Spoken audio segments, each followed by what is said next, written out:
हां, जाधव सर, आपण हे जे अश्वमेघ मोटर ड्रायव्हिंग स्कूल सुरू केलेलं आहे, तर किती दिवसापूर्वी केलेलं आहे आणि त्याचा उद्देश काय होता? ड्रायव्हिंग स्कूल हे 2000ला ओपन केलं आणि आज जवळजवळ 25 वर्ष हा मी ड्रायव्हिंग स्कूलचा व्यवसाय करत आहे.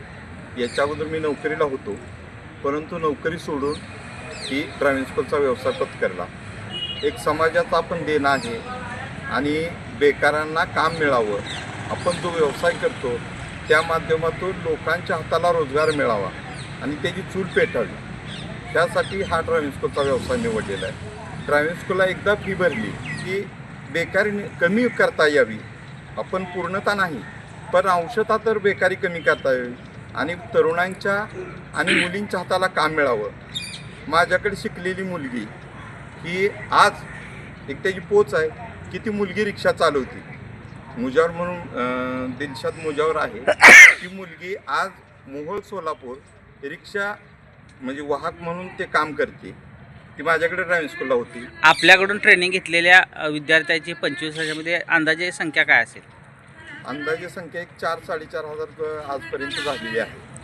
तर मोटर ड्रायव्हिंग ट्रेनिंग स्कूलचं लायसन असल्यानंतर शासकीय सेवेत सुद्धा काय त्याचा फायदा होतोय काय? निश्चितच एस टी महामंडळात पोरं कामाला आहेत, ॲम्ब्युलन्सवर कामाला आहेत. इतर ठिकाणी शासकीय ही बांधकाम खाते जे आहे आता समोरच्या आपल्या उपअभियंता जिल्हा परिषद बांधकाम, तिथेही रेल्वे म्हणून आपले जे ड्रायव्हर आहेत ते माझ्याकडे शिकलेले, त्यांना तिथं प्रमोशन मिळाले. म्हणजे लोकांच्या हाताला रोजगार मिळाला, लोकांना शासकीय काम मिळालं. ही माझ्या कामाची पोच आहे आणि आजपर्यंत जे काम केले ते समाजासाठी, लोकांसाठी, लोकांच्या हितासाठीच ड्रायव्हिंग स्कूलच्या माध्यमातून मला ते काम करता यावं आणि सामाजिक चळवळीत काम केल्यामुळं एक समाजाचं धडबलं व्हावं आणि लोकांना त्याचं निस्ते मी स्वतः पैसे कमवण्यापेक्षा त्यांना पैसे कमवता आले पाहिजे आणि त्यांचा संसार चालला पाहिजे, हाच मोठा उद्देश आणि हेतू ध्येय घेऊन हा ड्रायव्हिंग स्कूलचा व्यवसाय उभा केलेला आहे. आणि ते व्यवसाय उत्तरोत्तर त्याची प्रगती होणार आहे, कारण जे काम केले, जे पेरले ते उगवतंय, चांगलं पेरलंय चांगलं उगवतंय. पोलीस प्रशिक्षणासाठी गाडी चालवण्याचं लायसन असल्यानंतर पोलीस भरती सुकर होते, पण त्याचे काय मार्क वाढतात असं ऐकून आहे. निश्चितच जर 4 चाकीचं लायसन हे TRचं लायसन काढलं तर त्या विद्यार्थ्याला किंवा वाहन चालकाला जे पोलीस शिपाई म्हणून जे तिथं भरतीला जातात त्याला बाकीच्यापेक्षा 5 मार्क जास्त वाढतात. त्यामुळं त्याचे हजारो विद्यार्थ्याच्या पुढे त्याचा नंबर जातो आणि त्याची भरती होते. आपण एकूणच सुशिक्षित बेकार तरुणांना काय आवाहन कराल?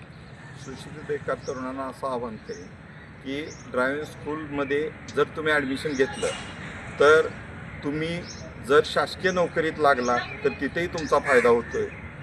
तुम्ही पोलीस भरतीत गेला तिथेही तुमचा फायदा होतो आहे किंवा टूर्स अँड ट्रॅव्हल्समध्ये एखाद्या पुण्यासारख्या किंवा ओला उबेरसारख्या कंपनीत जर तुम्ही गेला, तिथं जॉईन झाला तर तुम्हाला 70-80 हजाराचं पॅकेज मिळतं आहे आणि तुम्हाला एक मान सन्मानानं चांगली नोकरी आणि चांगला रोजगार तुमच्या हाताशी मिळतो आहे आणि तुमच्या कुटुंबाचा उदरनिर्वाह करण्यासाठी तुम्हाला निश्चित ड्रायव्हिंग स्कूलचा हातभार लागेल. आणि वेळोवेळी तसं मी मार्गदर्शन करतो आणि सूचना देतो आणि त्याप्रमाणे त्या तरुणांनी तसं सूचनेचं पालन करावं आणि आपला रोजगार आपण निर्माण करावा, एवढंच या माध्यमातून सांगतो. अश्वमेघ मोटर ड्रायव्हिंग स्कूल हे त्या पोराचा रोजगार मिळावा, फक्त ड्रायव्हिंग स्कूललाच पैसे मिळावं आणि त्या पोराचं काय होतं आहे किंवा त्याचा पुढं जाऊन अपघात होईल की काय अशी इथं आल्यानंतर त्याच्या मनात तिळमात्रही शंका राहत नाही. म्हणजेच अपघात विरहित काम कसं करता येईल, अपघात होण्याच्या अगोदरच ते विचार करावा, अपघात झाल्यानंतर विचार करून का उपयोग आहे. तर अपघातच होऊ नये यासाठी माझं आटोकाट प्रयत्न असतो. वाहन आहे, अडचण होती, परंतु त्या अडचणीवर आपण मात कशी करायची, कसं काम करायचं, असं 30 दिवसाच्या ज्यावेळेस आमच्याकडे विद्यार्थी येतो 30 दिवसासाठी, तर त्याला कसं चांगल्या प्रकारे सांगता येईल आणि त्याचा आयुष्याची कशी भरभराट होईल किंवा तो चांगल्या उंचीवर कसा जाईल त्यासाठी मी काम करत असतो. खोटं बोलण्याचं प्रमाण म्हणजे पूर्णताच कमी आहे, म्हणजे बंदच आहे. फक्त लोकांना खरं बोलायचं आणि खरं सांगायचं, त्या हिशोबानं काम केलेलं आहे आणि त्याचमुळं आज 25 वर्ष आम्ही इथं उभे आहोत.